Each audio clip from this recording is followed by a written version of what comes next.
Before the story starts, just a heads up that this story has already been uploaded to my channel months ago, but recently there have been a lot of new updates that might interest you. I will leave the timestamp in the description for you to skip the old bits. I'm getting married in 2 weeks and I am totally screwed. I literally need to get this off my chest. I feel like I'm going insane. My fiancée Sarah, 28F, and me, 34 meters, have known each other for about 6 years, engaged for 1. Our wedding is scheduled to take place in just 2 weeks and I just witnessed something that is making me feel like I am making the biggest mistake in my life. Tonight Sarah and I were taking a rare opportunity to relax at home. Sarah was in the kitchen making dinner while I was out back working on one of my projects. We live on acreage and I am building a pagoda/fire pit in the backyard that we were planning on using this fall. Anyway, as you do when you're doing heavy labor, I get thirsty and come back to the house to get a drink where I see Sarah at the counter preparing dinner and talking on speakerphone. I recognize the voice instantly as my brother-in-law Marty. Now, this is where my brain gets totally twisted. Marty asks Sarah where her sister Evelyn is as he's been trying to get in contact with her and she's not answering texts, and I hear Sarah say to him, "She just left here. She should be home in a half hour or so." It should be noted that Evelyn is Marty's wife of 5 years.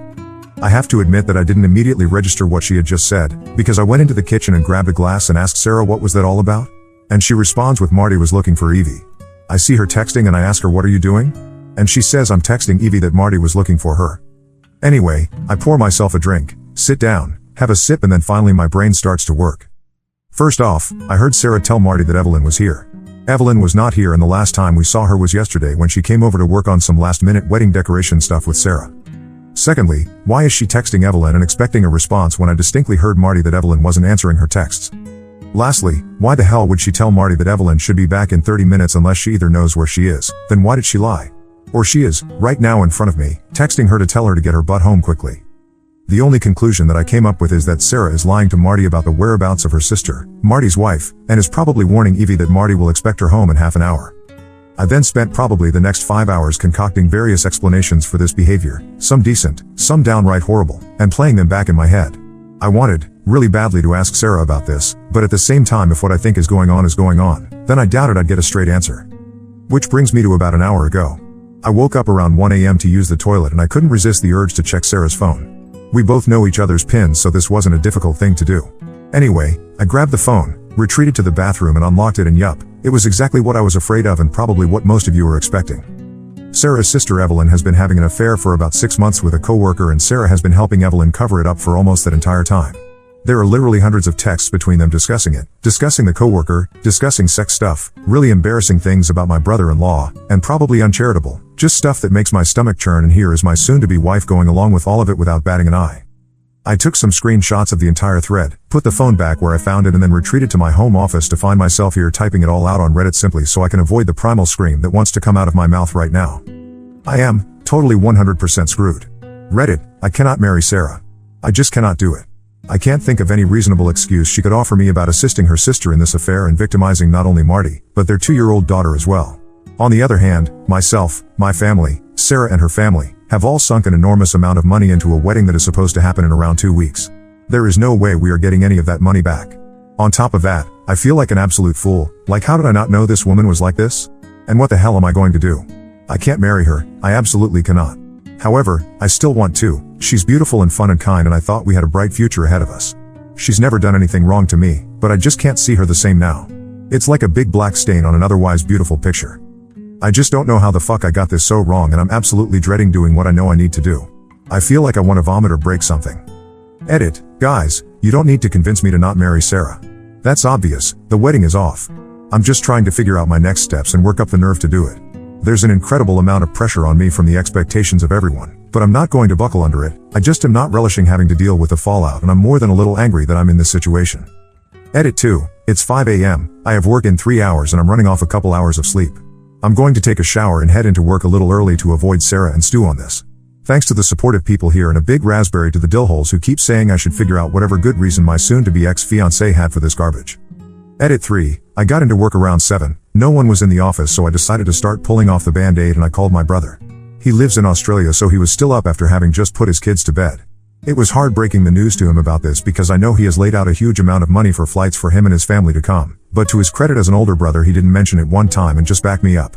He made a great point too. He said, totally paraphrasing, "You work in a job where you have to deal with liars and scammers day in and day out. I don't blame you for wanting to have somewhere to go where this isn't a concern." He was totally right about that, and I get now why I am reacting so strongly to Sarah's participation in this deceit. He also had a great idea. He was going to take his family down to Florida to do some sightseeing and visit the parks. Well, now the kids will be accompanied by their uncle as well. It should be easy since we were going to honeymoon there as well, and we were planning on meeting them for a bit anyway. I'll just rebook everything to be closer to him and his family, and I'll offer Sarah's ticket to either my sister or another family member. I haven't had time to read everyone's comments, but I have answered a few. Right now I'm just sort of making myself sick by drinking cup after cup of coffee and trying to distract myself until the day gets on enough where I can reach out to Marty. Edit 4. Just did morning stand up. My stomach is doing flip-flops from drinking about 2 pots of coffee since I got in here so early, and I absolutely cannot focus and concentrate. I feel like I can't do anything really for my side until I tell Marty what I know, so I'm just going to take a sick day and drive over to his house and see if he's around. If not, I'll call him and track him down. Marty is a teacher who is on break right now, and Evelyn works a 9 to 5 like me, so odds are good this works out. Wish me luck, Reddit. Edit 5. Got to Marty's house a little after 10 a.m. He had just put his daughter down for a nap, and we had a long, frankly brutal talk in the kitchen. Basically, he suspected this for a couple of months now, but Evelyn has been very good at covering her tracks, obviously with the assistance of Sarah and a couple of their mutual friends. I unfortunately do not have all 6 months of text messages, just a couple of dozen screenshots I sent to myself from Sarah's phone, but I gave him what I have and offered to help him however I could. I am a field analyst in the SIU department of a mid-sized insurer specializing in workers' compensation fraud, so I know a few things and a few people. Anyway, I am now working from my laptop in my almost brother-in-law's kitchen trying to salvage whatever I can. I'm going to have to talk to Sarah this evening and get the word out as fast as I can to my friends and family now that I know I won't screw Marty over. So far I managed to rebook most of the honeymoon, although I had a problem with the ticket because Sarah was flying under her maiden name and our carrier has a surname rule for name changes. Anyway, they did allow me to cancel and get a partial refund and rebook to my sister, who will be accompanying her 2 brothers and nieces to Florida in a couple of weeks. I'm holding off on canceling the venues until after I talk to Sarah because I don't want to tip anyone off until Marty gets his chance to confront Evelyn, but I will absolutely be letting my family and friends know this afternoon sometime and beg them to keep it close. I'm basically in a frenzy right now canceling stuff I can cancel, and I'm heading down to the bank in a few to open a new account and getting my bills/pay sorted out. The finances. Some people have mentioned them, but it should be pretty good. The mortgage is in my name since we were not married and I have the bigger income, but Sarah did contribute about $20,000 versus my $60,000 towards the down payment.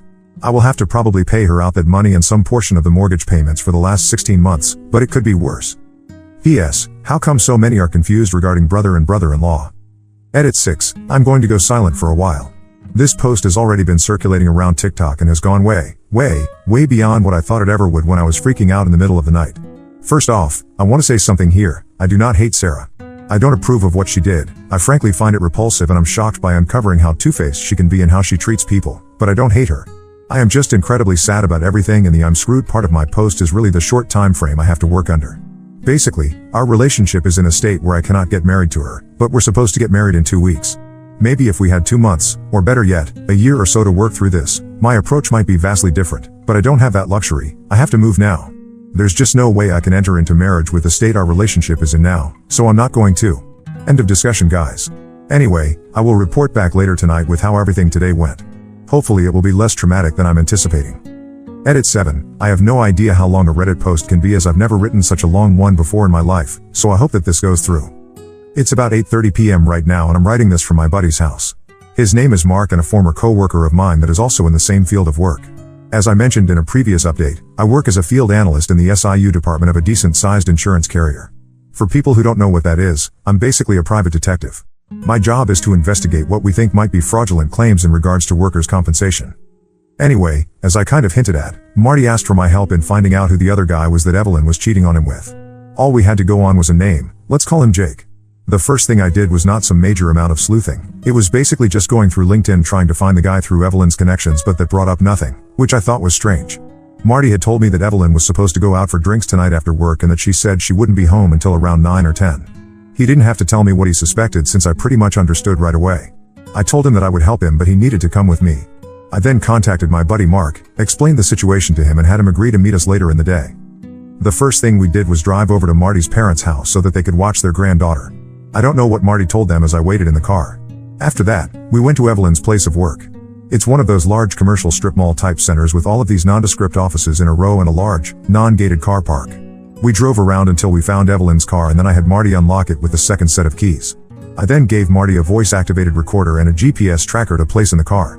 Once done with that, we left, parked a bit down the street and waited for my friend to arrive and for Evelyn to leave the business.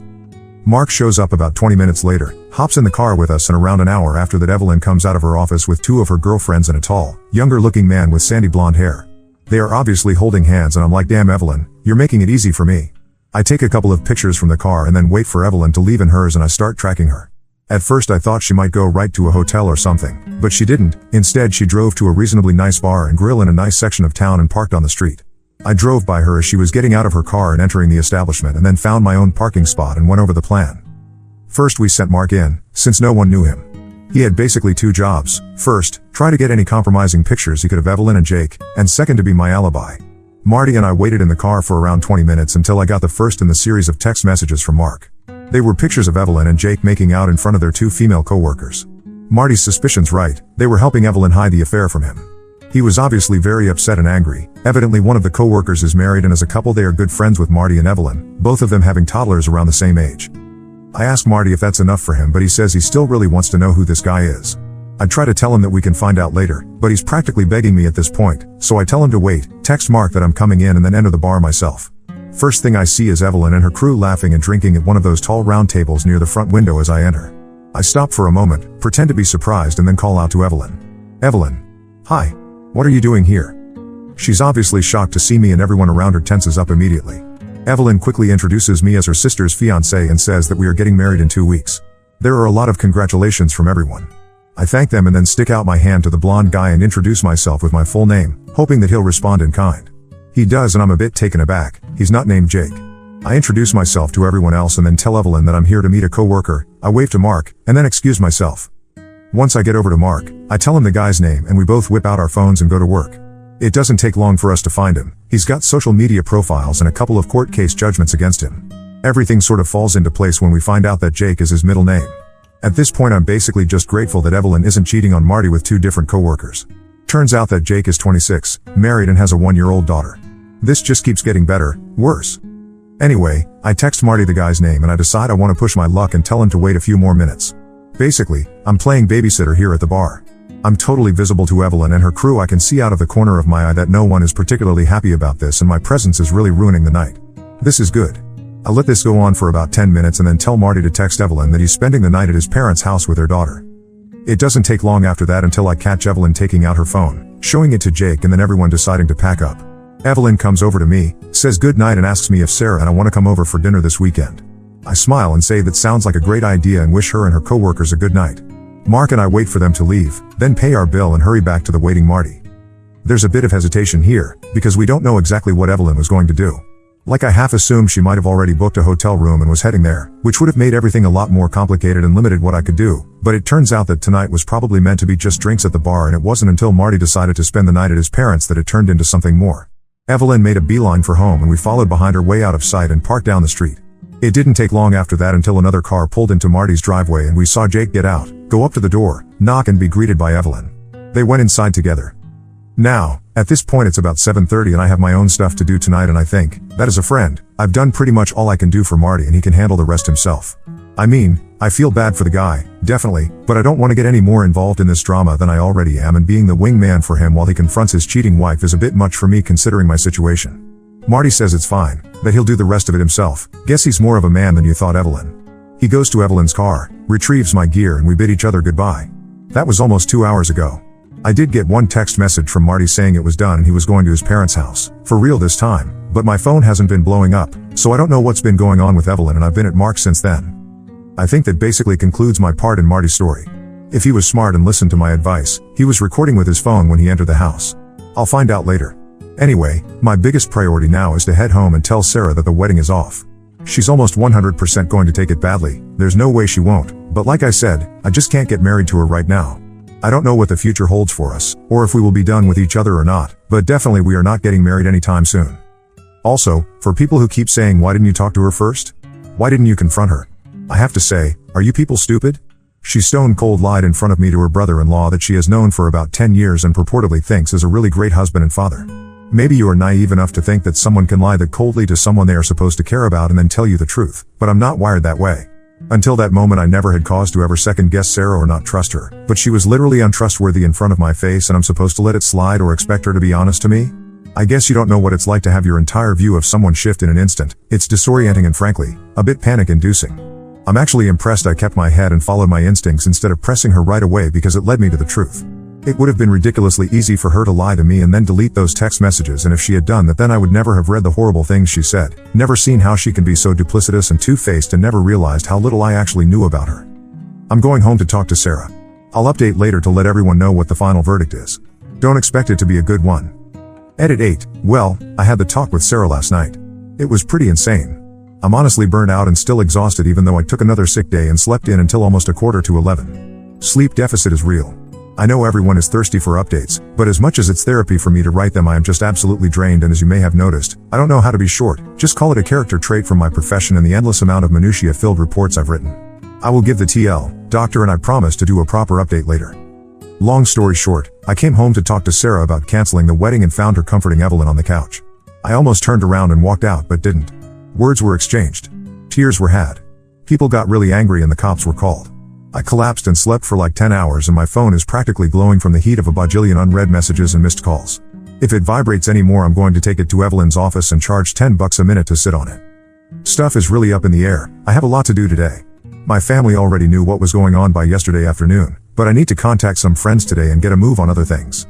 I'm just going to answer a couple and then bug out for a few to get stuff done.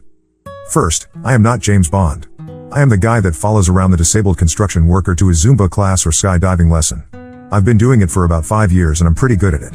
Nothing I did went beyond a $50 GPS you can buy from Amazon and a tiny bit of social engineering. You might be surprised how far social engineering can get you, but whatever. Second, I am off the clock on the mysterious case of Marty and the Hobag Hobgoblin. Whatever Marty does with the info he has, including contacting the other wife, is on him. I'm not interjecting myself into this mess any more than I have. Marty is a good friend, but I have my own little world collapsing right now, and now that I don't have my moral indignation to distract me, it's becoming a bigger burden than I have been letting on. Third, I am not an aspiring screenwriter or novelist. I do, however, write a lot of reports. You have no idea. Most of my life is actually spent hunched over a laptop writing a report, or transcribing statements. For every hour I spend doing field work, I probably spend 10 doing paperwork or research. Fourth, you are right that I was wrong to leave Marty to go it alone. I didn't have any fear, not even an iota, that Marty would do anything stupid, but I didn't properly take into the account the risk to him. That's a personal failing of mine. It's not that I don't care, I just tend to estimate that other people handle things like I do, and hence, Marty was doing something that I would do, so I didn't question it like I should have. I know this is a problem of mine and I'm working on it, but I am also not in the best place emotionally, so my EQ was low in the situation. Last, people saying you don't know the whole situation. What if Marty was an abuser? Yada, yada, yada. No, buddy, you don't know the whole situation. I do. I read 6 months of text messages. I know why Evelyn did what she did. I know how she feels about Marty. I know how my ex-fiancé played along with this. I'm just not sharing it because it's vile, but I know, and it played a big part in how I have acted in the last day and a half.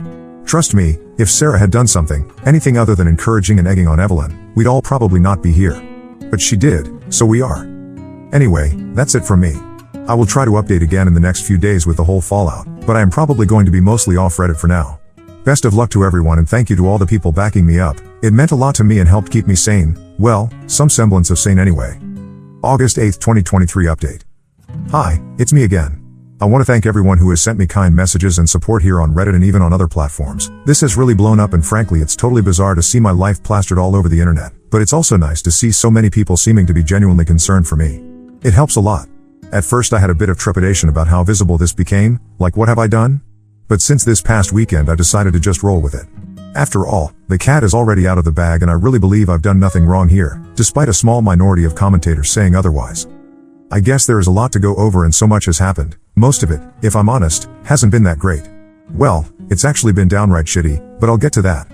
For people who are just following along, the link to my original post is here. I'm getting married in 2 weeks and I am totally screwed. First off, I left Mark's house pretty late that night. Sarah already knew I was out discussing business with him, although she had no idea that the business was actually her sister's affair. But still, it was getting to an unreasonable hour, mostly because I was trying to get up the nerve to go home and face her. After about 2 or 3 pep talks from Mark, I finally got off my keister and texted Sarah I was coming home and left in my car. As I said in the last update, I was pretty surprised when I got there because when I walked into the house, Evelyn was crying on the couch with Sarah. I hadn't seen Evelyn's car in the driveway when I came home, so this was probably the last thing I was expecting. I froze for a moment and almost turned around and left. This was not how I imagined this going down, and I knew that Evelyn's presence was going to make a bad situation a million times worse. Still, I had a timetable that I wanted to move on. I had friends I needed to notify and wedding preparations to cancel, and the proverbial clock was ticking in the back of my head. When I entered the room, both Sarah and Evelyn looked up at me in acknowledgement, but the tirade of accusations never came. I just stared back, raising my eyes in question. The moment passed and Evelyn went back to crying, Sarah back to comforting, and I let it awkwardly hang in the air for half a minute while I thought. It seemed that Marty hadn't mentioned my assistance in the uncovering of Evelyn's affair. I decided to play dumb. Not for any reason other than I wanted to see how Sarah reacted. I took a seat on a recliner, put down my laptop bag and took my phone out of pocket. I made it look like I was fidgeting with it and then asked them what's going on. Evelyn just continued to cry, but Sarah looked at me and said Marty is divorcing Evie. Well, yes, I figured as much. I decided to push ahead with the obvious question. What for? I asked her. Sarah stopped patting Evelyn's back for a moment and looked at me. I could almost see her face twist and contort. Imagine the look a 5-year-old makes when you tell them to eat their broccoli or finish their lima beans. Evelyn shot Sarah a look that I didn't need to be a sister to understand, and there was a pregnant pause until Sarah finally said, she cheated on him. Now, I have to admit, this response freaking floored me. This was absolutely not what I was expecting. Sure, the more cynical readers here might think, well, the cat was out of the bag, so there's no point in hiding it, and yes, that's true, but it's also true that she could have just as easily feigned ignorance, or even worded it another way, like Marty accused Evie of cheating instead of basically confirming it to my face. Maybe I'm being pedantic here, but it's part of my job to pay attention to not only what people say, but how they say it. Evelyn wasn't happy about this. She kind of crumpled into the couch a bit and did this strange combination of a sigh and sob at the same time. I wanted to press on, go for the gold to sort of speak, but I must have stammered a bit. Sarah probably interpreted as shock, and well, she would have been right in a sense, just not how she assumed. Did you know? Sarah didn't say anything, she just nodded, her hand still rubbing her sister's shoulder. I didn't hesitate and asked for the obvious follow-up, how long? The answer came back a lot easier than I thought it would, 6 months. I was shocked by how easily she admitted to it. Evelyn was shocked as well. She smacked her sister's hand off her, and I think even Sarah was a little shocked at saying it out loud. I leaned back in the recliner and rubbed my face. Time to tug the rest of that band-aid clear off. We're not getting married. There were 2 looks like stunned goats and a chorus of huh? What? From both sisters. I stood up and repeated myself. We're not getting married. I can't marry someone who would cover up adultery, especially not for 6 months. Sarah sprang off the couch and opened her arms. The body language was, you can't be serious? But I just put my hands in front of myself. I'm serious. I don't like this, not one bit. I don't like that you took part in this, and I can't get married to you with how I feel. It would be a mistake. The waterworks started immediately, and even Evelyn did that thing with her mouth that looks like a perch trying to suck air. There were wails from Sarah, accusations of not loving her, appeals to my sense of duty, to the loss of money, the inconvenience to all our friends, the embarrassment of it all. It was frankly nothing I hadn't already thought about, but it definitely felt different hearing Sarah say it through body-racking sobs. It was at this point, I probably made a big mistake. Well, maybe not, because I have no idea how long Marty would have kept my involvement in everything off the books, but in an effort to convince Sarah of the finality of it all, I said, look, I already canceled the honeymoon. It's not happening. I knew it was a bomb the second it left my mouth, and the explosion was damn near immediate. Evelyn, to her credit, had always been pretty quick on the uptake, which is probably how she had managed to fool her husband for so long. I could almost see the realization dawning on her when she put it all together with my appearance at the bar earlier in the evening. She screamed, "You son of a bitch," and flew across the room at me. Now, I'm not a huge guy, but I'm no slouch either, but the force that Evelyn flung herself at me had me staggering backwards, and I barely had enough time to get my hands up before she started raking my face with her fingernails. I almost lost the phone I still had in my hand, but still managed to push her away and say very loudly, "Evelyn, get off me. Sarah, get your sister under control." Evelyn made another lunge for me, but surprisingly Sarah did exactly what I asked her to and wrapped her arms around her sister's waist and held her in place. I looked at Evelyn and yelled, "Get out of here right now or I'm calling the police," holding my phone up for emphasis. Sarah asked both of us to calm down. She said to me, she doesn't have anywhere to go right now and Marty took her car keys. That explained the lack of a car in the driveway, but I didn't care. I was 100% through with Evelyn and I was going to make sure she knew it. I marched into my home office and locked the door and dialed the popo. I told them I had been attacked by my fiancé's sister and had locked myself in my office, that I was bleeding from my face, Evelyn had scratched me pretty good along the inside of my left eye, and that my vision was blurry and I feared for my life. I even told them that I had recorded the entire altercation on my phone. Just as I was finishing up my conversation, Sarah comes knocking on the door. Please come out, we need to talk about this. And please, I love you, don't do this. We don't need to do this. And even Evelyn is sorry, she wants to apologize. I'm pretty sure that last one was a lie, but Sarah was obviously losing her shit. I didn't answer her, and her attempts to cajole me out of the office ended probably right when the police rocked up to our front door. I could hear Sarah talking to them, and I decided to come out. The cops were two males. One of them looked younger than me, maybe around Sarah's age, and the other one looked older and more annoyed about life in general. I introduced myself, pointed at Evelyn, stating that she attacked me, and offered to show the cops the recording I made. The younger one asked me if I wanted to press charges. I said yes. He asked me again if I wanted to press charges. I said yes again. At this point, both cops looked at each other, and before the young cop could open his mouth again, I said, "Yes, damn it, I want to press charges. I have video evidence, and this is going to court, or else I'm going to call up your boss." I dropped his name here, and asked him to come down and do it himself.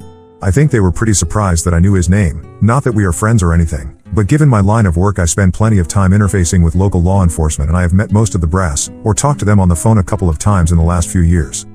Honestly, at this point, I was getting pretty hot under the collar, and while I get what these guys were thinking, I don't agree with it at all. Facts are facts. Sure, I might not be bleeding out on the floor, but Evelyn assaulted me in my own home, and I wanted her gone. Thankfully, the situation didn't immediately escalate, and the two officers handcuffed Evelyn and put her in the back of the patrol car. She was squealing and crying like some sort of gibbering maniac the entire time. Sarah wasn't much better. She just kept going, "No, please, no," over and over again. At this point, the younger cop circled back and asked us if everything was okay here. I just told them I was going to bed. He asked Sarah again, and she didn't immediately answer, so he goes, "Is everything okay here, ma'am?" It was clear what he was fishing for. At this point, I really disliked this guy, but I bit my lip. Sarah finally realized that the cop was addressing her, and she just nodded at him. Obviously, the guy is not satisfied with this and starts to ask her again, at which point I interject and say, "If you want to go on a fishing expedition, you might want to do it over there on the lawn where my doorbell camera isn't recording you." I think at this point I had pushed my luck with this guy one too many times, but what could I do? I think I was probably about 30 seconds from getting the cuffs slapped on me until his partner came up and basically pulled him away. He was an older man, probably in his late 50s, and probably didn't want to process two arrests right at the beginning of his shift, especially when one of them was obviously going to be more trouble than it was worth. I'm pretty sure he talked him out of it, and they left, carrying Evelyn away and hopefully out of my life forever. At this point, I'm thinking about if I want to stay here or not. The fact that my parents live a couple of hours away, combined with the thought of about how poor I'm going to be in the short term here, ruled out either their place or a hotel, so I just decided to sleep in the guest room. Sarah made some futile efforts to get me to engage with her in conversation, or to sleep in our bed, but I just told her we'd talk tomorrow and that I was tired and didn't want to be disturbed. Thankfully, she let me be, and I crashed hard. Harder than I had in years, which pretty much brings us up to speed to the last update. But dear friends of Reddit, let me tell you this, the next day was by far the weirdest effing day of my life. To start with, I woke up at 11 a.m. Sarah was still home. She had cleaned the house from top to bottom. I mean, the floor sparkled. The toilets shined. I could lick the linoleum in the bathroom and it'd probably be minty fresh. She had obviously been busy, but when she saw me she sort of hovered out of immediate range, not quite engaging, but looking like she wanted to say something. I get it. Last night was traumatic for everyone, and she was probably uncertain, like, did I just cancel the wedding in the heat of the moment? Was I serious about this? Was I really angry? I took a deep breath and told her we needed to finish talking. She tried to sit next to me on the couch, and I thought about rebuffing her, but I didn't. We were not getting married, but I didn't need to act like I hated her, because truthfully, I didn't. I was disappointed in her, decently disgusted by some of the things I had read in her text exchanges between her sister, but we were both hurting here and I didn't want to make it any worse, or escalate things to a point where life could get any more complicated than it already was. It took some more convincing on my part for Sarah to truly and fully believe the wedding was off. She was not taking it well. Hell, that's an understatement. She was a wreck. I think she was hyperventilating a few times. I was holding it together better, but obviously not only was this my idea, I'd also had longer to come to terms with it. Finally, she asked the serious question. What about us? I know I'm going to get a lot of hate from people for this, especially the kind of Redditors that think every infraction in a relationship is grounds for nuking it from orbit. And indeed, one could even say that my calling off the wedding was like dropping a Moab on our 6-year partnership. But truthfully, I didn't have an answer for Sarah in that moment. I just didn't know, and I told her so. I said, I read all those text messages and it showed me a side of her that I didn't know existed and that I wasn't certain about her, or our relationship anymore. I said I couldn't understand why she would go along with Evelyn putting down Marty and joining in, and even egging her on and cheating on not only him, but their daughter too. She just kept saying, I know, it was wrong, I know. I asked her for an explanation, but she couldn't provide one. She just said that she got carried away and that she had to choose her sister. I told her that I thought a good sister was someone who kept you on the straight and narrow and didn't give you a free pass to be a douchebag. She agreed with me and said that she would do better, but that Evelyn had always been the boss when they were kids and she was always the follower. I get this. I have an older sibling too, and while I'm a bit more independent, I also spent the last 18 years of my life with him, living on the other side of the planet except for the odd, occasional visit around Thanksgiving or Christmas. But still, maybe I had a leg up on Sarah because my older sibling was a decent guy while Evelyn was a piece of trash. Now here is where I get the second major effing shock of my life in like 48 hours. Sarah says to me, "It's not fair. It's not fair." What's not fair? I ask her. "You were sexting that bimbo wife Mandy girl on Instagram last year and I got over it. I was so hurt, but I got over it. Why can't you get over this? Why?" Huh? What? What the hell is she talking about? Who is this bimbo wife Mandy? Like I have no effing clue. I ask her if she was high or having a psychotic break. Like, okay, that was mean of me, but I have absolutely not been doing cyber sex or sexting or whatever with anyone, especially not some Instagram girl. I'm protesting pretty loudly at this point and Sarah is yelling at me through her tears, telling me that she saw the messages last year and that she decided to not confront me because I had stopped it. Evidently she had been checking my socials from my home computer when I am at work, which should have been really boring because I have only family and a couple of work friends on there. I try to make this case to her, offering to let her log into all my accounts and check for herself, but she's just calling me a liar and a pervert and all sorts of shit. She starts throwing stuff at me and so things are getting out of hand and I tell her that if she throws one more thing I'll have her taken out of this house just like her sister. She swears at me and stomps off to the master bedroom and slams the door. Now, at this point I am so damn confused I barely know what to think. I head into my office, fire up my desktop and type bimbo wife Mandy into Google. Sure enough there is an Instagram, a Twitter, a Reddit even and of course, an OnlyFans. I click on one of the Instagram links and up comes a post of an extremely busty woman, like clearly pushing the limits of science and technology and oh guess where she's from? Australia. Well everyone, remember all the nice stuff I was saying about my brother? Guess who was staying with us last Christmas all the way from Australia? Guess who I told, sure, go ahead and use my office computer to play games if you have jet lag?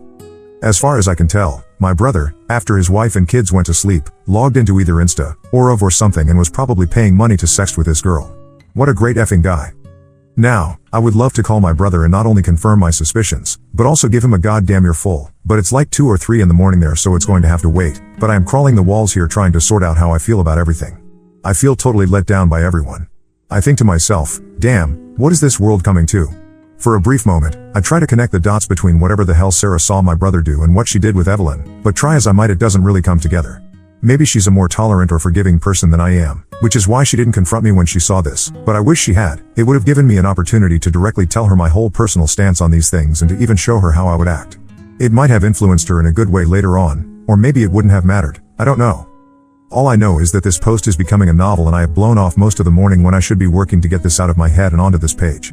I feel better for doing it, but there is still probably another 2 to 3 posts left to tell. I'm not going to post them to this subreddit anymore. I'm not sure that they'd let me, but I will try to quietly update my profile in the next day or 2 with the rest of the blowout, talking to my brother, talking to my parents and Sarah's parents, and finally where Sarah and I stand.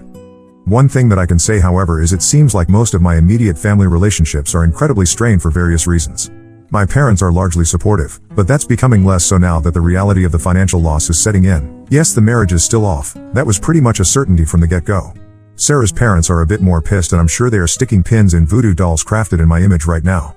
Evelyn, for people who are wondering, is no longer in jail. She got Sarah to bail her out and I even laid into Sarah for that, calling her her sister's underling, which I think actually struck a chord with her because she wrote me like a 20-page letter about how her sister always bossed her around throughout her entire childhood. I've read it twice now and I wish we had talked about this pretty much any time within the last 6 years. Maybe things would be different. I don't know. Anyway, Reddit, if anyone is still interested, expect a final chapter of this saga in like a day or 2 and maybe a follow-up after the former wedding date passes. August 10th, 2023 update. This update has taken longer to get around to than I originally intended. A lot of things have happened over the last couple of days that have kept me pretty busy and it really wasn't until today when I had some free time after lunch that I could sit down and get this out. I'll try to get through as much as I can. Before that, however, I just want to mention a couple of things in response to comments from the last post. I'll try to be brief.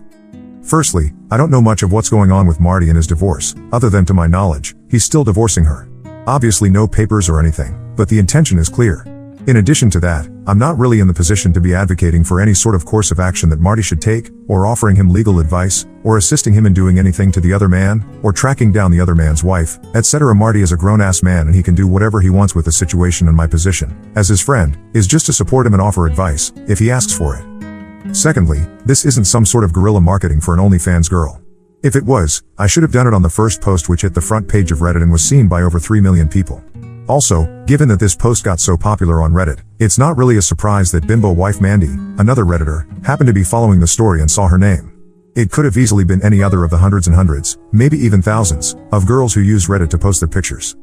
And as a brief aside, speaking of Mandy, I have indeed talked to her. She was actually quite helpful in confirming something for me, and as a person she seems quite nice. But guys, there is no romance plans here in the future.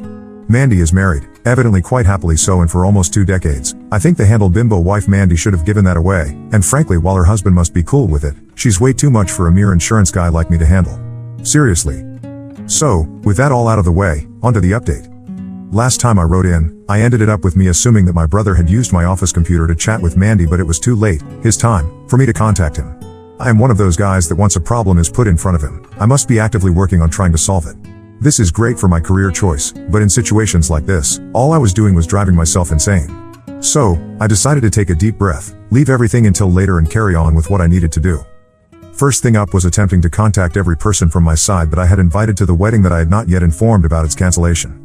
As you may recall, I had already informed my parents and had them contact my relatives on the day I made up my mind, but only myself and Sarah have the complete guest list, so I needed to do the rest myself. Out of respect for my friends, I decided to call instead of text, but this might have been a bad idea since every phone call typically resulted in a rather lengthy explanation of why I was canceling the wedding. I know I could have given some other excuse, but I wanted people to know that I wasn't being frivolous or just experiencing something inane like cold feet. It was important, not just for my own reputation, but I think in order to show respect to the people who had agreed to come on that day to support myself and Sarah as a couple. Because of this, it wasn't until late into the evening when I finally managed to contact everyone, which meant it was now morning time in Australia. I knew what I needed to do, but I wanted to make sure that my ducks were all in a row, so I took a breather and made a sandwich in the kitchen. I noticed that Sarah wasn't home. I had no idea when she left and sat down to eat and think about what to do with my brother's situation. Let's call my brother Carl for the sake of shortness here. Now, Carl and I have always been pretty close despite him being 13 years older than me. He was this sort of quasi-parental figure in my life because by the time I became capable of having long-term memories, he was already well on his way to becoming an adult. He was always generous with his time, played with his little brother when other teenagers would probably have avoided such an activity like the plague, and generally seemed very mature and wise to me growing up. Suffice it to say, I respected him greatly.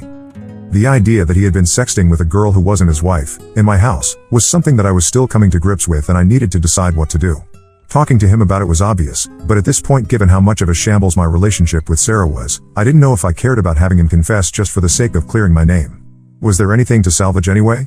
I needed to, for my own sake of propriety, at least yell at him about this and convince him to stop. However, I wasn't sure if I was going to rat him out or not to my Sil. Let's call her Karen. Alright, Carl and Karen at his guys. It all depended on what he told me and if I believed him or not. I finished my meal and logged into Facebook and video called Carl. Now, Carl works mostly from home as a remote office worker since his field is related to IT, and he's almost always available during the day, and today was no exception. It didn't even ring more than once or twice before he answered. We greeted each other, exchanged some pleasantries, and then I just sort of dove into it and asked him if he had been using my computer to sex chat women on the internet when he was visiting me. Carl's face froze and he leaned over out of frame of the camera. He was obviously closing his office door. Yeah, I did. Why? He said to me. I swore under my breath and explained to Carl how Sarah had thought that his flirting was me, since he used my computer. I explained that I wasn't happy to take the hit for him, and I asked him point blank if Karen knew about this or not. He waffled for a few seconds, stumbling over his words, and then looked a bit sheepish and said that no, Karen didn't know, and he'd prefer if it was kept that way. He went on to explain that their relationship had been pretty rough since their youngest was born 4 years ago, mainly in the bedroom department. Carl had always been a pretty private person, especially when it came to intimate details, or at least he had always been that way when talking to his much younger baby brother. However, this time he just let it all lay out. Things had been bad, he had been tired of getting rejected, Karen was always tired no matter what he did or how much he helped out around the house. Eventually this led to problems on his side, some sort of performance anxiety on the few occasions where Karen would actually feel up for some bedroom fun, and things just got worse from there. Basically, he said, there's no amount of socks picked up, laundry folded, dishes washed, or time spent minding children that would get me laid. It was just not happening, so I started to spend time in my office at night working. He even did the finger quotes when saying this. Evidently his working at night turned into a pretty hardcore addiction to OnlyFans sites, which, given the relative privacy he had in his office for legitimate work, spiraled out of control pretty quickly. I asked him if he was still doing it, and he swore up and down that he wasn't. I thought I believed him when he said it. He seemed to be sincere. But I just had this niggling feeling in the back of my skull that something was off. Maybe it was because of all of the deceit I had encountered recently, but I was doubting my own brother, who has really been a stand-up guy to me our entire lives together. I really hated being in this situation. Now, the problem I faced was pretty complex here. First, if I wanted to clear my name, then I would have to get my brother to tell Sarah that it was him all along. However, if he did that, then there was no guarantee that Sarah wouldn't spitefully inform Karen. I personally thought it would be best if Karen knew, But at the same time I didn't know if I felt comfortable potentially dropping a nuke on my brother's marriage over something he not only said he stopped, but is in this sort of moral gray area for me. I didn't have an answer right away as to what to do, but I did urge him to tell his wife about this and to get into marriage counseling. He said that they actually had been going for the last 6 months, and while it was helpful, what had really helped him was getting a prescription for some generic Viagra. I actually did a spit take at that, neatly spraying my computer screen with water. He told me that they had been trying to make sure they have intimate time at least a couple of times a week, and the Viagra had cured him of his performance anxiety to the point where now they were both looking forward to spending time together after the kids went to bed. The general gist of this was something along the lines of, "Hey, this is actually going in the right direction now, please don't screw this up for us." I really didn't want to be in this position, not just for the sake of Carl and Karen, but for my 2 nieces as well, and if what Carl was telling me was the truth, I could be tossing a firebomb into a relationship that was starting to mend. It was unpredictable what would happen, so yeah, it may disappoint some people, but at the time I felt that the best option I had was to wait and see. I was, after all, going to meet him in a couple of weeks in the flesh, and once I got him alone in a room and a few drinks into him, I was going to definitely get to the bottom of this. It seemed like the best course of action. Anyway, that night I went to bed early. I didn't see Sarah until the next morning. She looked haggard, like she had a distinct lack of sleep. I asked her where she had been, mostly out of habit, after all we had been together for almost 6 years. She told me that she had gone down to the courthouse for Evelyn's arraignment to post bail. The courts here close at 1 p.m. on the weekends, which is why she had disappeared soon after I went into my office, and that afterwards she had driven her to her parents' house and spent the night. She made a point of telling me how horrible it was to have to explain to her parents that I had called off the wedding. I asked her if her parents knew the reason why, and she barked, "Of course they do." I tried to remain calm, but by this point in this ordeal I was losing it. I bit back at her, "Are you going to move back there so that they have both girls at home now?" It was childish and petty, but the fact that she bailed Evelyn out of jail annoyed me to no end. "You don't need to be an ass about this," she said, to which I said, "And you don't need to be Evelyn's F-king underling." I could see Sarah visibly flinch when I said that to her. It obviously had struck a chord, and the corners of her eyes started to tear up, and I cooled my temper. We just sort of stood there, miles apart in the living room of our house, and didn't say anything for a good solid minute or two until Sarah decided to continue talking. "Our parents are going to be here at 3. I actually face-palmed at this. I was about to go off on her for not consulting me on this, but decided that was just my own ego. After all, I did need to sit down with them and work out the details around the wedding and whatever remaining deposit we had, and I needed to, at least once, face-to-face explain to everyone why it wasn't happening. So fine, let's do this and get it out of the way. I tried to make myself busy, but there isn't much you can do on a Sunday except waste time, and time wasting isn't very enjoyable when you know you are heading into the meat grinder in just a few hours. Still, 3 p.m. came, and so did our parents. We all sat down at the large kitchen table that Sarah had bought just a month after we closed on the house. It was second-hand, from Facebook Marketplace, but she loved it because it was solid oak with a beautiful finish and capable of seating 8, and just as heavy as that sounds. She always wanted to have big dinner parties with our families over, just not like this. The next 3 hours were grueling. No one was happy, nor should they be, I guess. The best support I could get came unsurprisingly from my own parents, but even that was tempered. Essentially along the lines of, well, it's his decision to make, which more or less means, yeah, we think this is crazy too, but we're still backing him. Honestly, that was fine with me. I didn't need my parents to get the stigma by association of canceling the wedding. I was fine with owning that. Eventually we worked out a decent deal in regards to the wedding. We would try to get back whatever money we could, split it back however it was contributed. Some things like the honeymoon were all paid by me, or the flowers were all paid for by Sarah's parents, and then eat whatever losses there were communally. However, when it came to the subject of the house, Sarah vehemently objected to my idea of paying back her or her parents for the deposit. Basically, she didn't intend to move. Now, as you might imagine, Sarah and I hadn't really talked about the us living together situation in too much detail. The fact that I even brought up settling the house equity seemed to shock her, because the implication here is that I expect her to move out of our home. She threw a fit, and I don't blame her. I should have settled our relationship status with her first before trying to negotiate a payment plan with her parents. It really tipped my hand to everyone about how I was feeling about our relationship, and while I think our parents expected it, or at least understood, Sarah was beside herself. She was absolutely not accepting of us breaking up over this, and she made it clear. "I am not moving out of my house, and we are not breaking up," she declared. And that's pretty much how my Sunday night ended.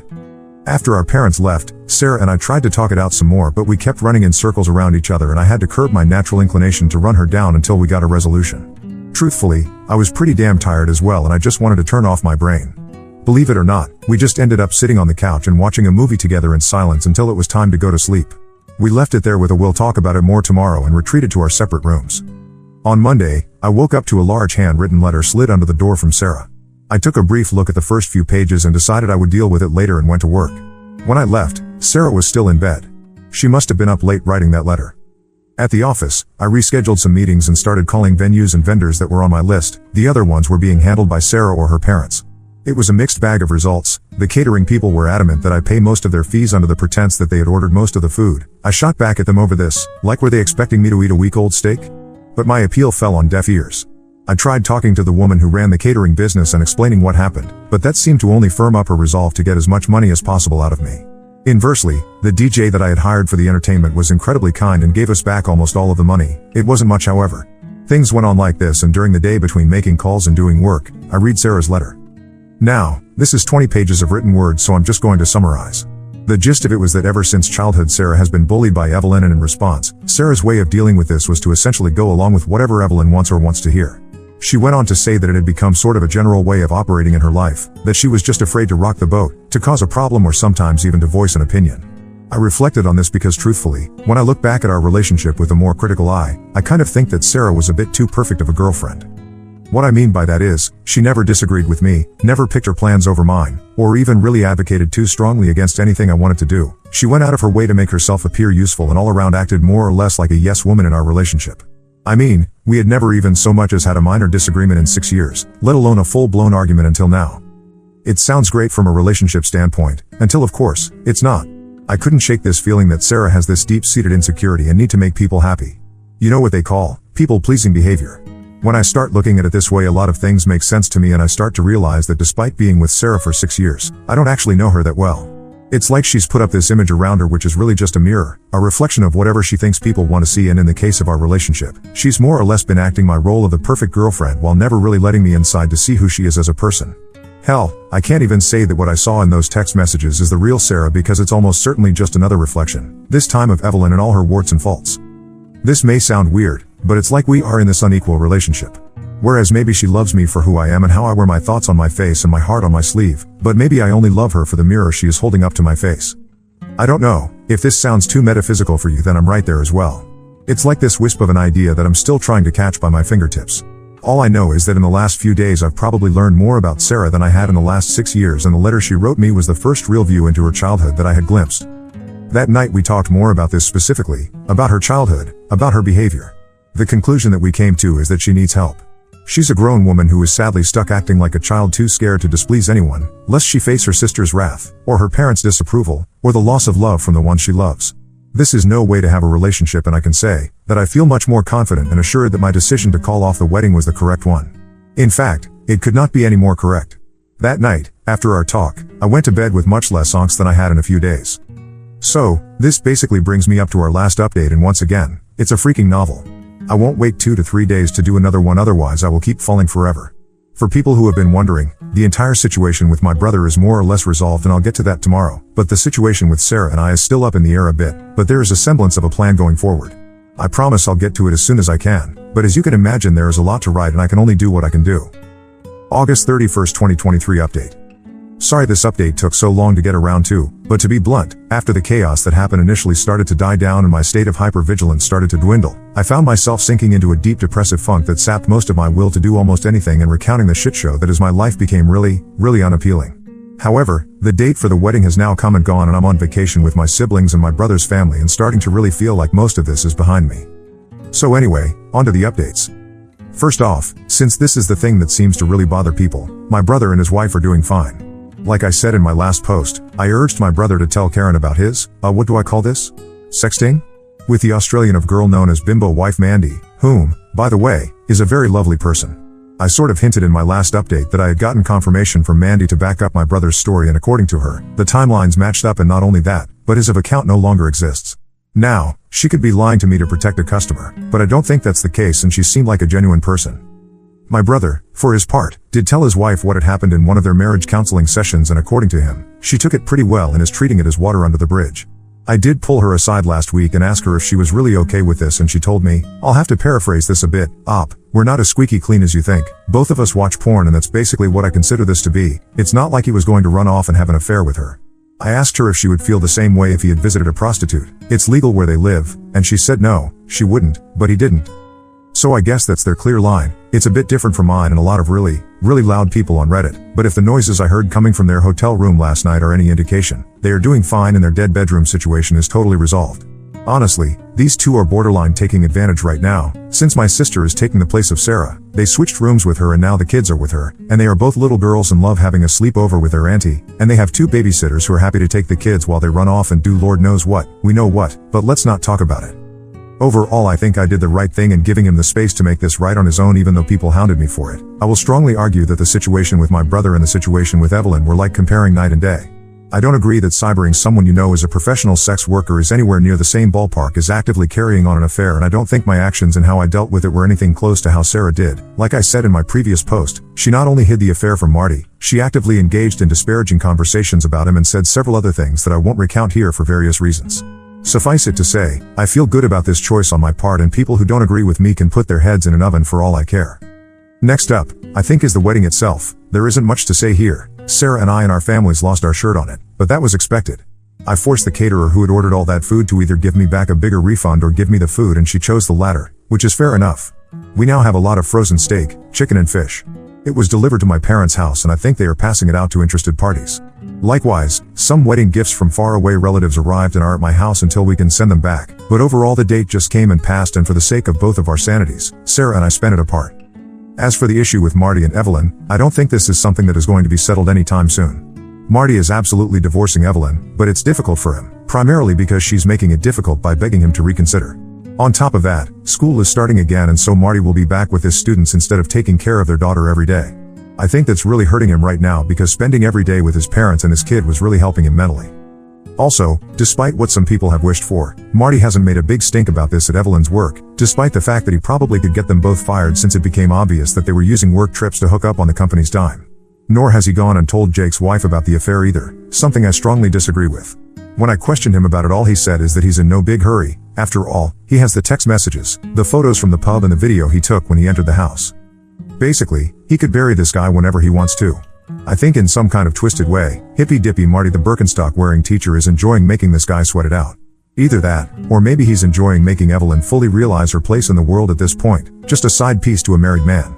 I'm not sure, but Marty has definitely gotten a bit darker over this whole thing, not that I can blame him. Everything I know about Evelyn is secondhand from Sarah, but the way I understand it, she is largely just going to work and coming straight back to her parents' house every day, like a teenager on curfew. I don't think they are pleased with either of their daughters right now, but oddly enough, even though the implosion of Sarah and mine's wedding was extremely public, I think that it's being drowned out by the constant drama that is Evelyn's impending divorce. Sarah said it almost seemed like they forgot about her once they realized that Marty was seriously taking steps to divorce Evelyn, and their concern about having access to their granddaughter. I sort of get that. They are very doting grandparents, and I'm sure their anger at Evelyn is compounded by the fact that their access to their grandchild is going to be essentially cut in half.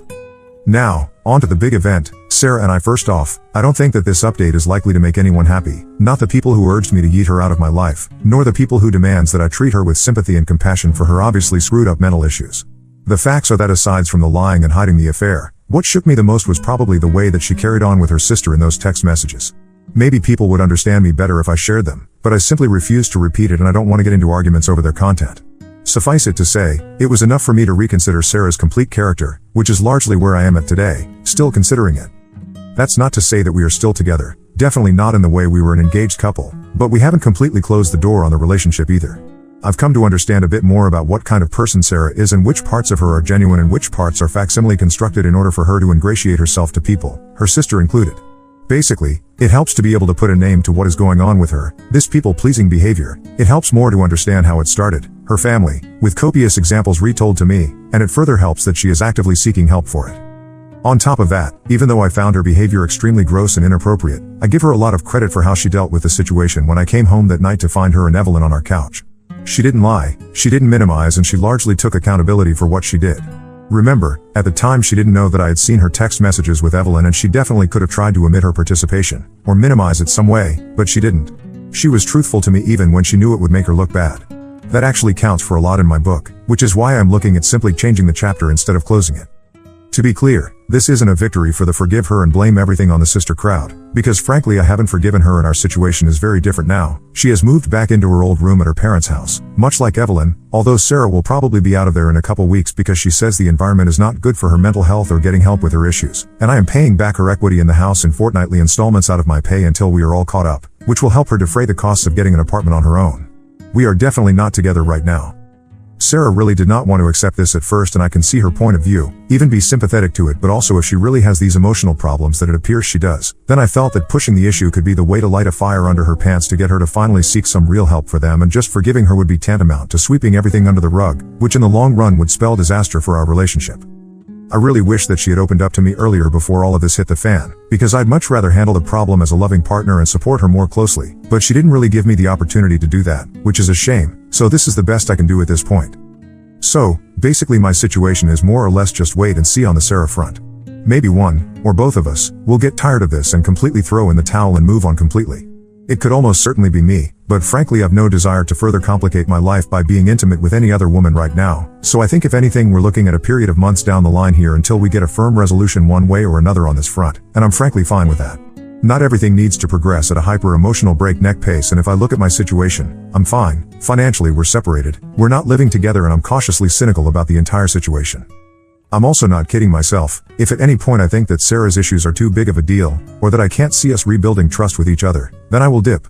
I have no interest in prolonging a situation that I see as hopeless, which I guess says it all. I don't think it's hopeless, I just think it's going to be difficult, and I'm open to waiting a bit to see how it plays out, to the point even where I'm seeking my own counselor to help me process the events of the last few weeks, as well as looking into how Sarah and I interacted with each other, because I do actually believe that while I might have been fooled by her, it was partially a willing deception on my part, because who wouldn't love a girlfriend who never disagrees with them, always wants to do what they do and goes out of her way to make sure you're happy before she is.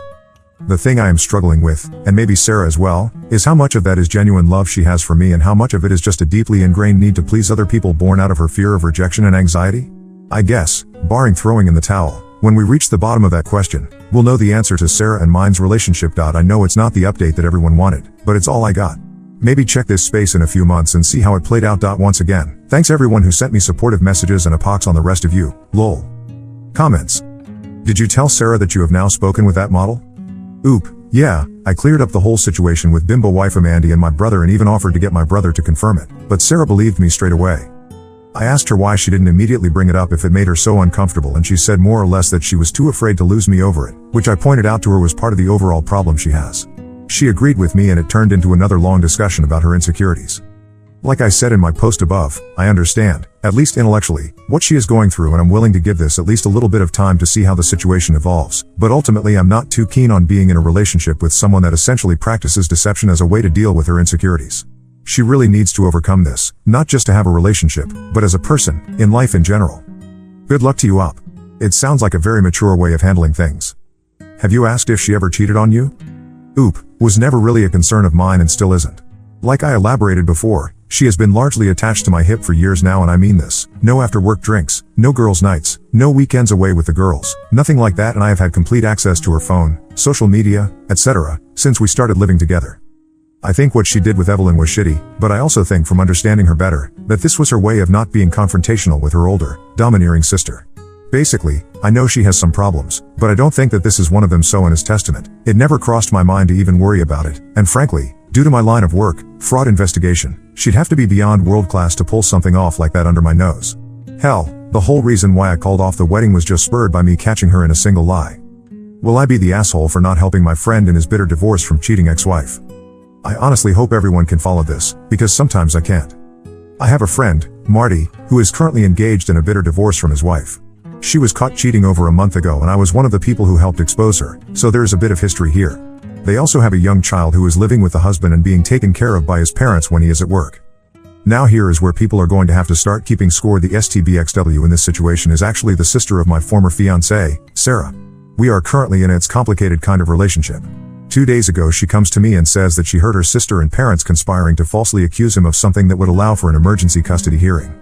She wants my help in turning the tables on her sister, and yes, there is some bitterness here. Like I said, it's complicated. Now, even though she is my former fiancée, I think Sarah is a good person and is interested in helping, but I also wonder if she's trying to rope me into this situation to prove to me that she hates her sister. You see, the sister was an accessory to one of the main reasons why Sarah is a former fiancée. My gut instinct is to tell her to just inform Marty, and his attorney, about what is going on and to wipe our hands of the situation. However, she's urging me to help entrap her sister in some way so that she can turn evidence over to Marty so he can play the highly coveted, at least in divorces, Uno reverse card. Her most convincing argument is that this opportunity will probably not come again. I agree with that, but, assuming for the moment that I actually could help in some way. Wibta for not doing so? Particularly since my motivation is basically just being leery of Sarah's motivation? After all, she could theoretically just testify on Marty's behalf if it came to that.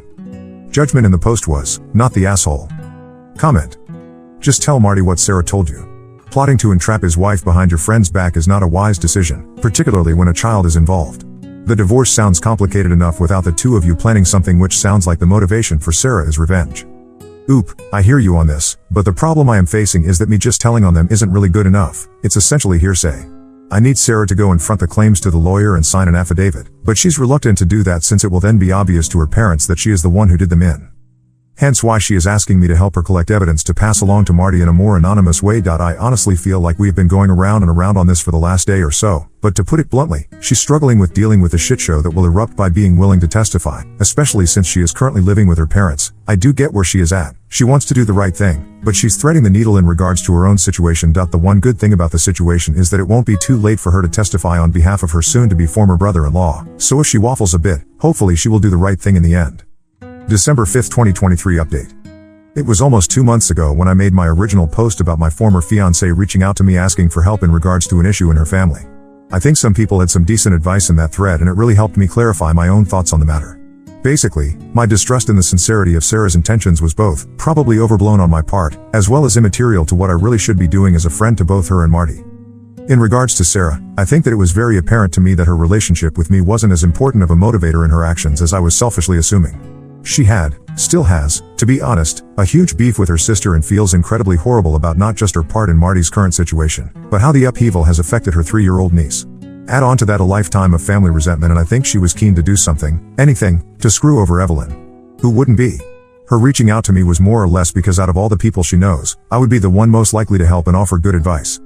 I'll admit to being overly cynical of her trying to use the situation to appear like she was making amends to people and working on her issues, but upon reflection I realized that not everything in her life revolved around me or our relationship. Basically, I need to chill on being distrustful of people when they are finally doing what I would be liking them to do. Lesson learned for anyone who has felt betrayed: you can rob yourself of positive emotions by living in the past and not the present. As for Marty, given that Sarah had given me the heads up about her sister and parents' plot to try and file a false report accusing him of child abuse, I was 100% dead set on informing him as soon as I could, regardless of Sarah's desire to be more subtle. That being said, I did make one last-ditch effort to get Sarah to be the one to reach out and do this, as I thought it might help her mend her relationship with her soon-to-be former brother-in-law and help the process of making amends to both him and her niece. As I guessed, her hesitancy, as well as why she wanted my help, was because her parents were more or less fully on board with this plan and she wasn't quite emotionally strong enough to deal with any potential fallout from them, particularly since she had spent her entire life being bullied by her family, and to make matters worse, she was at their mercy since she was living with them. We discussed it and I gave her a promise that if this came back to her that I would get her a place to live if she needed it. She asked me if I would go with her when she faced Marty, and I almost said yes out of habit, but I declined. I told her that I thought it would be better for everyone if she faced this one alone, and she reluctantly agreed. Obviously I wasn't there when Sarah and Marty met, but I do know it took place at his parents' house. His parents obviously knew about Sarah's role in covering up for Evelyn's infidelity, and there were some choice words pointed at her. Fair enough. Sarah told Marty about the plot, then they called Marty's lawyer and she gave a statement. For all the drama preceding it, the meeting was over as quickly as that. One thing that Sarah did say, however, is that she was grateful that Marty let her play with her niece. He didn't have to do that, but it meant a lot to her. I could literally hear the sorrow in her voice, to the point where I had a fleeting thought that maybe Sarah is carrying too much of a burden on her shoulders for what ultimately were Evelyn's actions. To be frank, I don't know how to address this or if I should.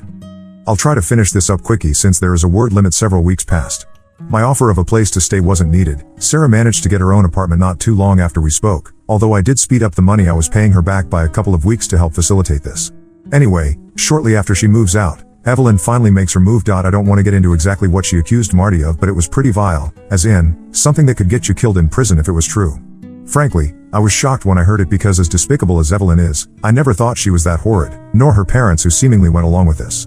As you can imagine, there was an emergency child custody hearing in front of a judge that night, and as they were discussing the charges, Marty's lawyer pulls out a dated and notarized affidavit from Sarah detailing the plot as well as a recorded interview on USB stick. Now, I would love to say that Evelyn ended up in jail or driven out of town, or got her just desserts in some other way, but in truth, we don't know yet. She has some charges against her from this stunt and I'm not privy to what they are. But in all likelihood I don't have much hope that she'll get more than a slap on the wrist, since otherwise our prisons would be filled with acrimonious divorcees. That being said, the custody hearing did not go Evelyn's way, and now there is a court order in place granting Marty primary custody, and Evelyn must have a court-ordered observer with her when she visits their kid. This order will be in place until the divorce is finalized, which might be coming up soon because I think getting caught out so badly has taken a lot of the wind out of Evelyn's sails to make this divorce difficult. Marty says that her lawyer has been in contact about discussing a settlement, which is a positive sign. And that's pretty much where we are today. As you can imagine, Sarah is pretty much persona non grata with her family right now, and that's not likely to change even though it is the holidays. She accepted that this would likely be the fact if she went ahead and gave a statement, so she says she was prepared for it, but I can tell that even though her family has largely treated her like dog shit for most of her life, it still pains her to have contact cut like this. She jokes to me that it's helping me getting past my issues with them, but I can tell it still hurts. A lot of people who know about my backstory here will probably be pissed about this, but I rather impulsively offered for Sarah to help me spend my parents' airline miles and travel with me to Australia to visit my brother and his family. I honestly didn't think she would accept because she's a teacher and they're not quite on break yet, but she surprised me. My brother has a very large property in semi-rural Queensland with a few bungalows on it. We cleaned out the snakes yesterday and Sarah and I are neighbors who are looking forward to doing some surfing on Christmas Day. Our relationship is still very much it's complicated, hence the separate accommodations, but I have to admit that I am feeling better about things in general. My biggest issue with Sarah, and why I canceled our wedding, was because I didn't understand how she could act how she did with her sister. Now, knowing the backstory here between the two and furthermore, seeing her literally torch that relationship with the fury of 1,000 suns, it's hard for me to still be seriously worried about Evelyn's influence on her. It'd require a degree of paranoia that not only I don't possess, but one that would probably qualify as a mental illness. Still, we're both taking it slow. To be frank, we're in this sort of weird exclusive platonic relationship. It obviously can't last, and while Sarah has made it pretty clear how she would like to resolve the situation, I'm being a bit cagey. It's not like I don't love her, that hasn't really been an issue. I can't even say that it's not that I don't trust her, since most of the reasons why I felt that way have been excised like a tumor. It's just that I am unsure about the trajectory of our relationship. I'm not hankering to rush back to the altar anytime soon, and I think most of my friends would disown me if I did, given I just canceled a wedding at the last moment a few months ago. Sarah knows this and she's been largely accepting of it, but even if she tells me that she doesn't care about getting married, I can't help but feel like she secretly does. I guess the best way for me to explain my thinking is that the relationship we had which had put us on the path to marriage is done and gone. Maybe we will make another one that will head in that same direction someday, but I'm no longer sure that this is something I want, and it's not just Sarah, it's with anyone. I guess all of the marital problems I've seen this last half year have left a bad taste in my mouth. In any case, whatever future we do have together will have to accommodate these feelings, and I want to be certain that I'm not wasting her time or leading her on. I guess time will tell. Anyway, thanks to the 5 people who are still invested in my crappy life story. If something else interesting or exciting happens, I'll probably post it on my profile. It's been a wild ride, but all of the support I've gotten from the broader Reddit community has been awesome. Thanks again. Edit, December 7th, 2023. I just found out something today from Sarah that I didn't know, but I feel is pretty relevant to the discussion. Basically, Marty's lawyer presented a lot more evidence than just Sarah's testimony. They had also had his kid screened and examined by 2 different psychologists within the week that they had first found out about the impending accusations. During this process some stuff came out. Basically their daughter caught Evelyn and AP in flagrante delicto at their home multiple times. Her mom was giving her ice cream to not say anything. Marty's lawyer reads some from a transcript of one of the psychologist interviews and, well, I will just say the phrase big wee came up. This poor kid, no one deserves a shit mother like that. Now the fact that she only gets court-supervised visitation makes a lot of sense. Sarah says that it sounds like she just saw them doing it a couple of times, not that he did anything to her. Needless to say, I think Evelyn is in the royal shit right now. I'm surprised her parents haven't booted her ass from their home. Comments. So I'm curious what the parents' thought process was to go along with her plan.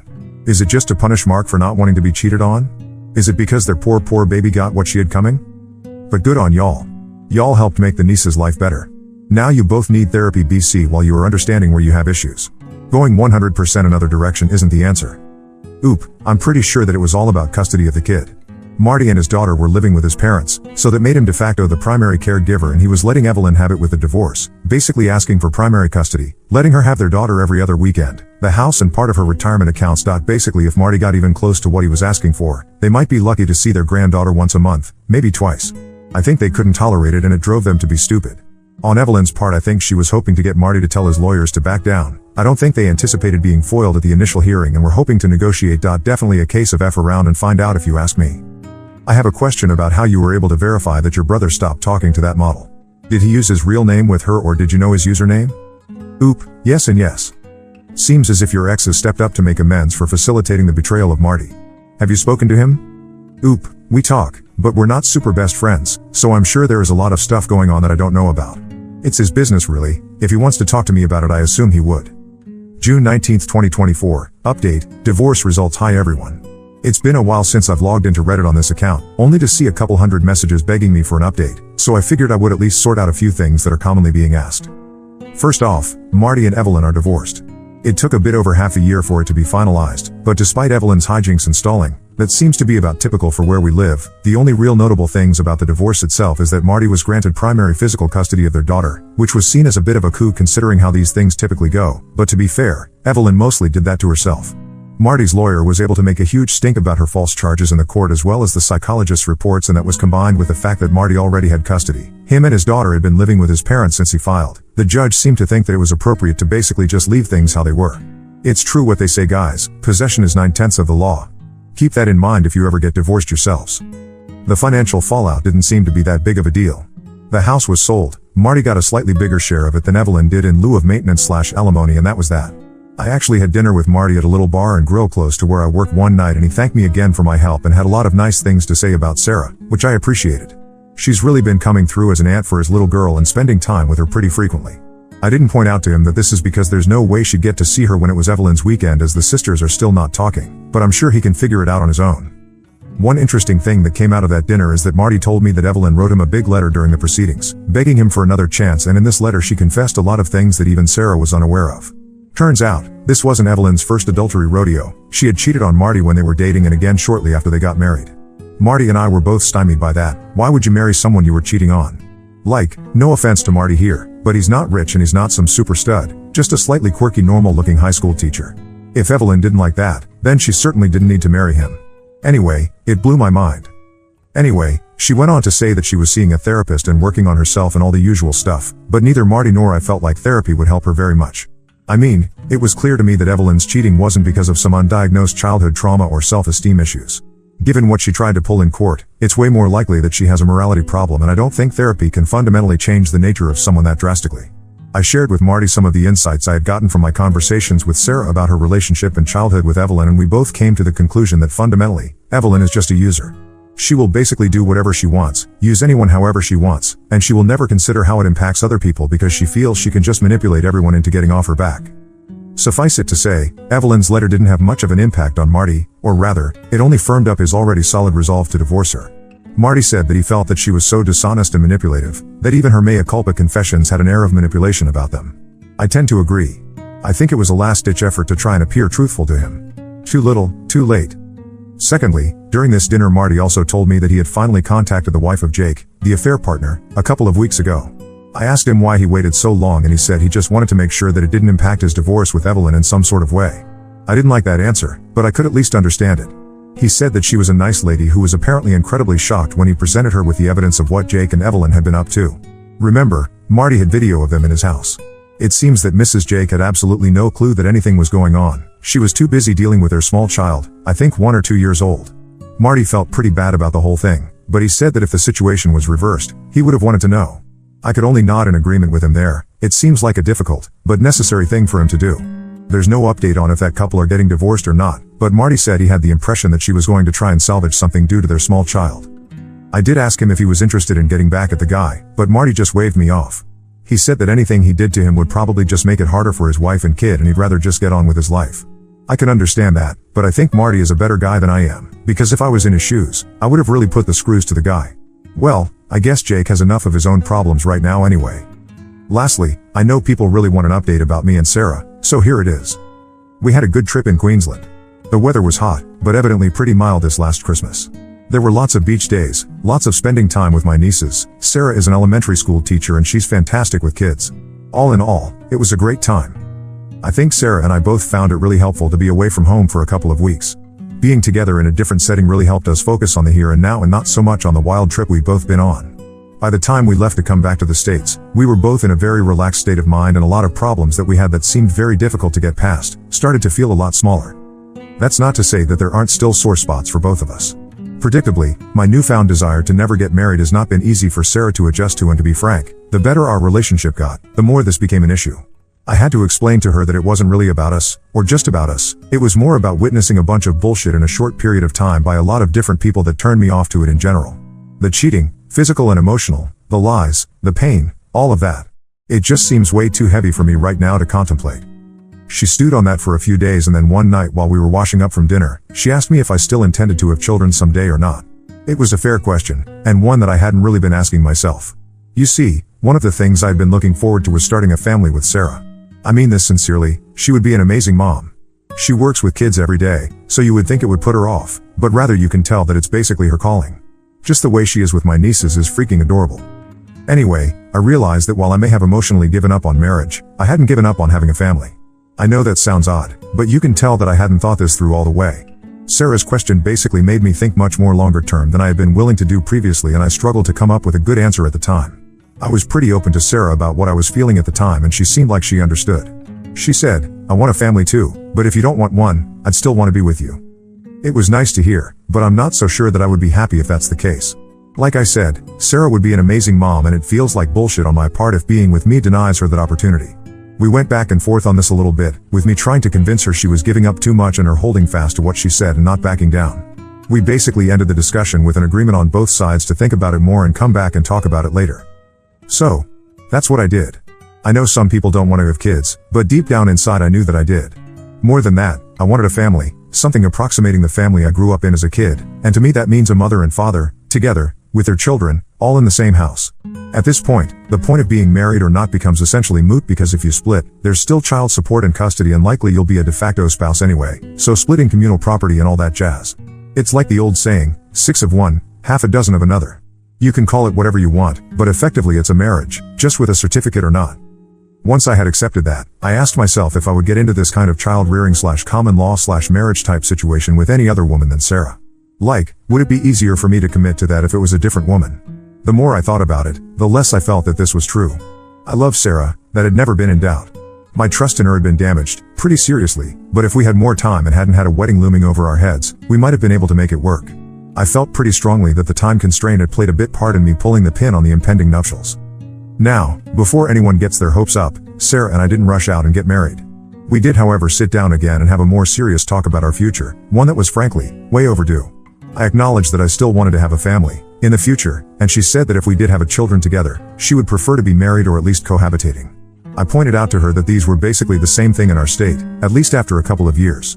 She said she knew, and then that's when she surprised me with something. She went to her purse and retrieved an envelope and handed it to me. I was expecting it to be another letter, but it was not. Instead, it was a prenuptial agreement. I asked her when she had this drawn up, and she said, shortly after we separated. She had intended to plead her case with it at the time, but thought better of it once she came to understand my position on where things had landed in our relationship. "I felt like I needed to listen to what you were telling me instead of trying to change your mind," she said. That was a bit eye-opening to me, because I thought, evidently incorrectly, that she was much more resentful about the marriage being called off.